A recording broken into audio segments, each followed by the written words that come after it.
Monsieur le modérateur, je ne sais pas si vous êtes enseignant ou pas, mais moi, j'aurais bien aimé être élève dans votre classe.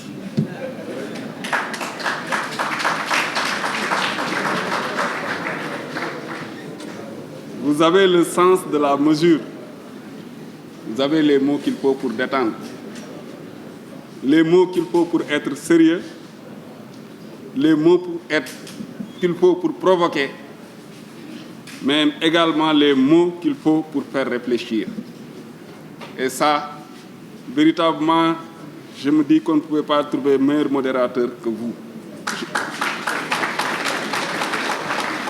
Je ne voudrais pas qu'on lève la séance si je vous dis, monsieur le modérateur, je vous remercie.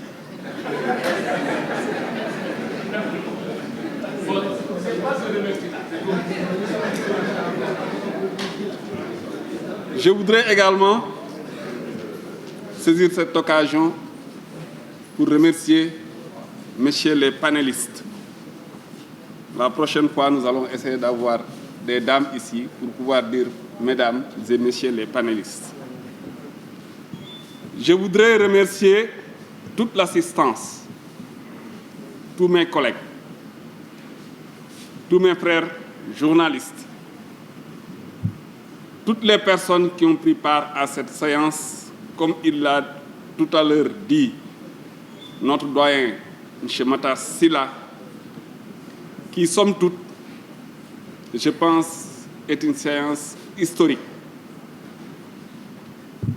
Pas de par, en fait, les thèmes qui ont été traités, parce qu'il y a eu des rencontres entre journalistes et policiers, entre journalistes et membres des forces de l'ordre, mais des rencontres de cette envergure où on a eu autant de policiers, autant de membres des forces de défense et de sécurité, autant de journalistes réunis dans une salle échangeant, je pense que moi, personnellement, j'en ai jamais connu.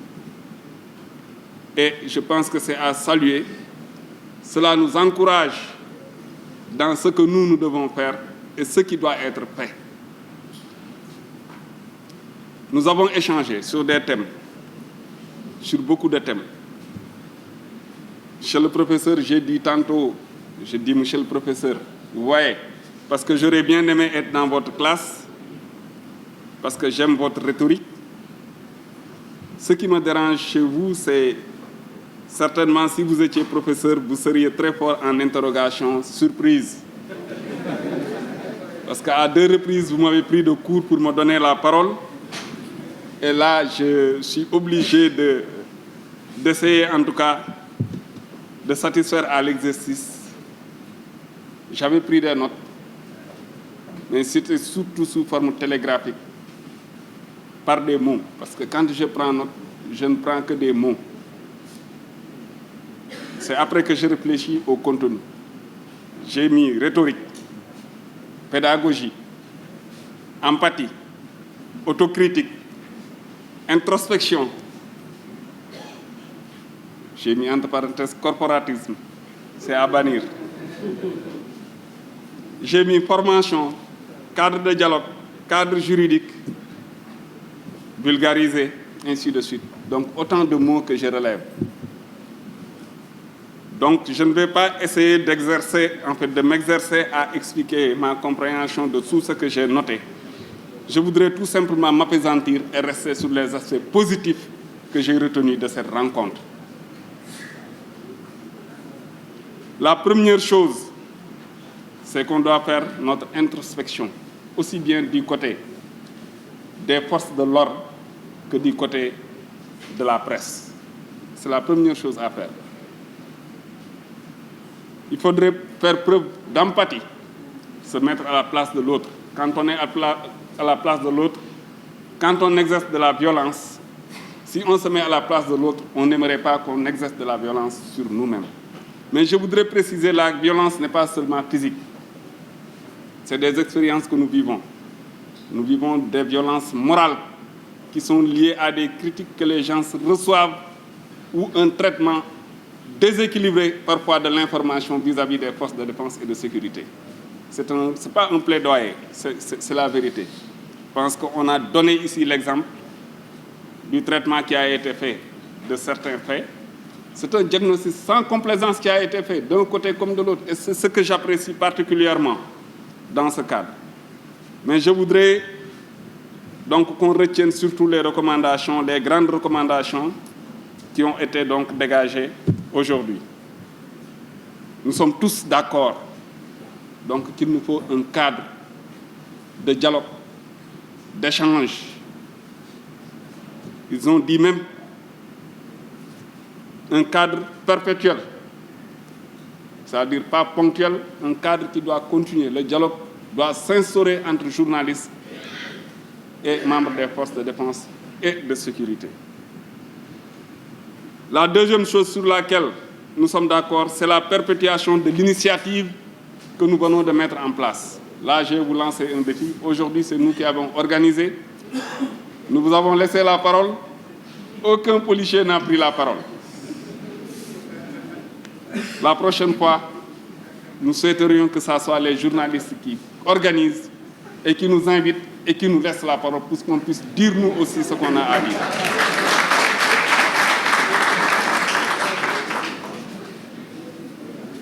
Pérennisation. J'avais mis aussi sanctions.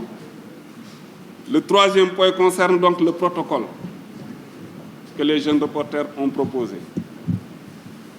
Un protocole de non-violence des deux côtés. Comme j'ai dit, la violence, elle n'est pas seulement physique. Il nous faut trouver un modus vivendi, comme on dit, pour que les policiers aussi soient protégés vis-à-vis des violences verbales, ou en tout cas des traitements déséquilibrés de leur action. Le troisième point que j'ai noté également, c'est la formation. Et là, on est tous d'accord, je pense également, que nous devons revoir nos curricula.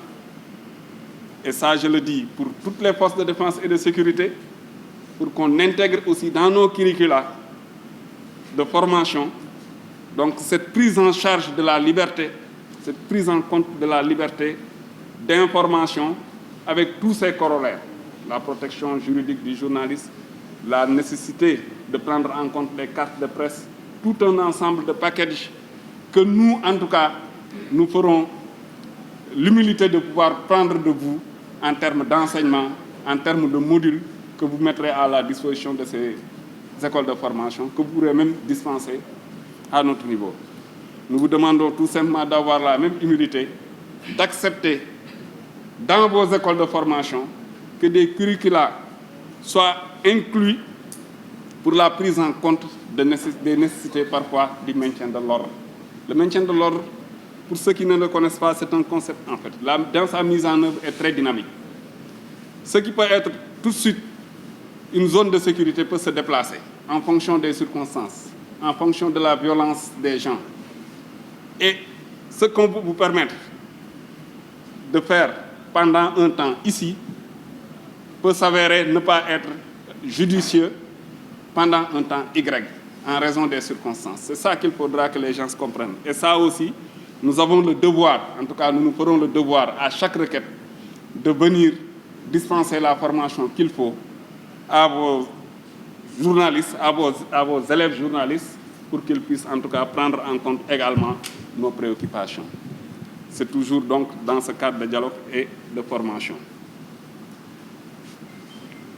J'ai également noté comme point sur lequel nous pouvons être d'accord la mise en place, la nécessité, c'est une nécessité même de mise en place de mécanismes de gestion des différends. Parce que je pense que même entre deux cousines, comme l'a dit, je reprends le terme de Djedjou, entre deux cousines, il peut y avoir des problèmes, des malentendus. Nous aurons besoin de sages qui sont là. Nous avons des anciens qui sont là. Vos anciens sont là, c'est des références. Hein? Vous avez des responsables de haut niveau, nous en avons. Donc nous devons faire en sorte qu'il y ait ce cadre, en tout cas de gestion, s'il y a des problèmes de différents, et que les gens évitent d'attiser. Parce que comme vous dites, nous sommes tous Sénégalais, nous sommes entre Sénégalais. À la fin des comptes, nous serons ensemble. Je pense qu'en 2021, pendant une période, il y a eu des confrontations. Aujourd'hui, nous sommes là en train de discuter entre Sénégalais. Et c'est ce qui va arriver forcément. Donc, la mise en place de ce cadre, ou en tout cas de ce mécanisme de gestion des différends, moi, j'y adhère forcément. Et il serait souhaitable, et ça aussi je l'appuie fortement, qu'il y ait des points focaux qui existent d'un côté comme de l'autre pour prendre les préoccupations des uns et des autres. Je pense qu'il est nécessaire parfois même, parce que des opérations, en dehors des opérations, ce n'est pas seulement dans le maintien de l'ordre que les journalistes interviennent en même temps que nous. Il y a des journalistes qui participent à des opérations de police, des opérations de sécurisation. Il y a des journalistes qui, en tout cas, font des rapports sur des enquêtes, des articles sur des enquêtes judiciaires qui sont en cours au sein de la police.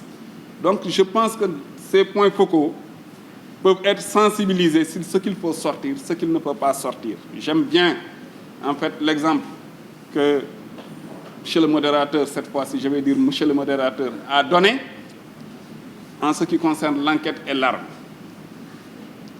Je pense que nous avons ce qu'on appelle le principe du secret de l'enquête, du secret des enquêtes généralement. Il y a des choses, des informations qui doivent être protégées en matière d'enquête. Ça aussi, il faut que les gens soient conscientisés par rapport à ça. Et également, la nécessité aussi pour les membres des forces de défense et de sécurité de comprendre que s'ils retiennent l'information, s'ils retiennent trop, s'ils permettent trop, il y a un risque de diffusion de la mauvaise information, parce que les gens auront besoin de comprendre, et peut-être il y a un risque, avec surtout l'avènement des réseaux sociaux, donc il y a un risque que les gens disent autre chose. Donc raisonnablement, les gens doivent pouvoir collaborer. En tout cas, moi personnellement, pour ma petite expérience, j'ai toujours collaboré avec des journalistes que j'ai retrouvés ici, avec qui on a travaillé ensemble, avec qui j'ai fait des tournées, avec qui j'ai fait même des enquêtes, des rafles et tout, et que j'ai retrouvé ici, avec qui nous avons travaillé. Donc nous avons le même terrain, comme les gens l'ont dit, le même terrain de travail. Donc je pense que, si je n'ai pas oublié, le seul point que j'ai noté d'autres, c'est les sanctions et la nécessité peut-être de les vulgariser. Je pense qu'il est nécessaire qu'on partage des formations pour que les gens se comprennent. Parce que quand vous dirigez des troupes, le moral des troupes, il est au centre de tout ce qui se fait.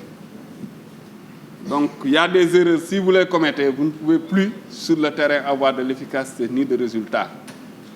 Je pense que la réponse du commissaire Diop est éloquente à ce niveau. Nous sanctionnons. Nous sanctionnons à l'interne. Je ne pense pas qu'il y ait dans le monde quand même une entité des forces de défense et de sécurité qui fasse une publication quelconque sur des sanctions, ou en tout cas sur le niveau de sanction de ces éléments, au risque quand même de porter atteinte au moral des hommes. Et ça aussi, nous vous demandons de nous l'accepter. C'est tout ce qu'on demande.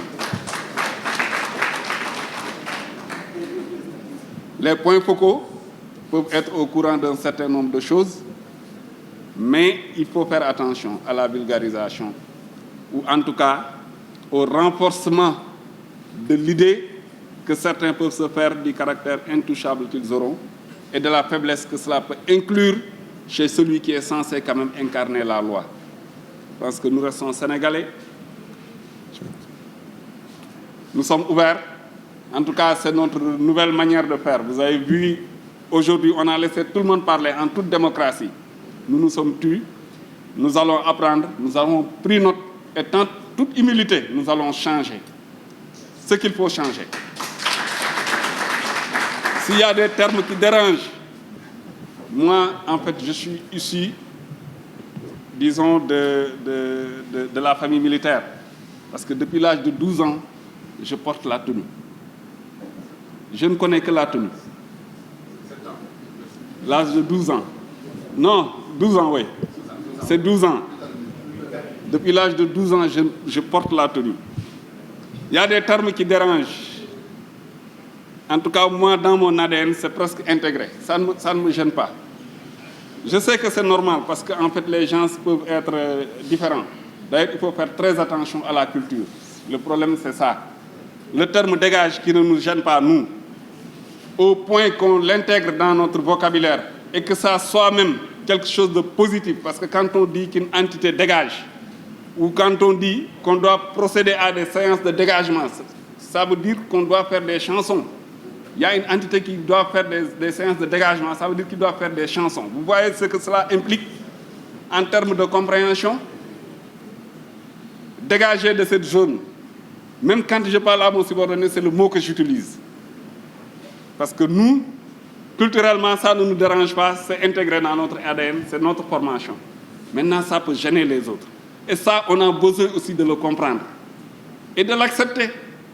Si ça dérange, il faudrait qu'on sache qu'on ne doit pas l'utiliser peut-être chez les autres, ou en tout cas, il faut trouver un terme de remplacement pour changer cela. Nous sommes d'accord, mais je voudrais que les gens ne s'offusquent pas de cela et qu'ils comprennent que c'est une culture chez les militaires.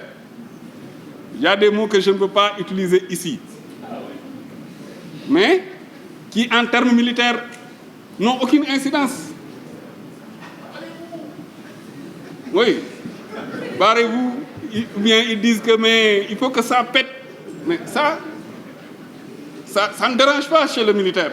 C'est le terme pour dire que ça doit marcher, ça doit se faire. Mais peut-être chez les civils, ou en tout cas quelqu'un qui n'a pas côtoyé les militaires, ça peut être dérangeant. Donc d'où la nécessité en tout cas de pouvoir toujours communiquer et se comprendre les uns et les autres. J'insiste sur ça, parce que c'est cette incompréhension qui crée tout le temps des problèmes. Maintenant, nous, de notre côté, nous avons pris note, nous avons organisé cette réunion, cette rencontre, surtout pour vous écouter, pour vous comprendre, prendre en compte vos préoccupations. Nous aurons l'occasion de vous faire part véritablement de nos préoccupations quand nous viendrons chez vous, parce que allez Bogis, amène retour.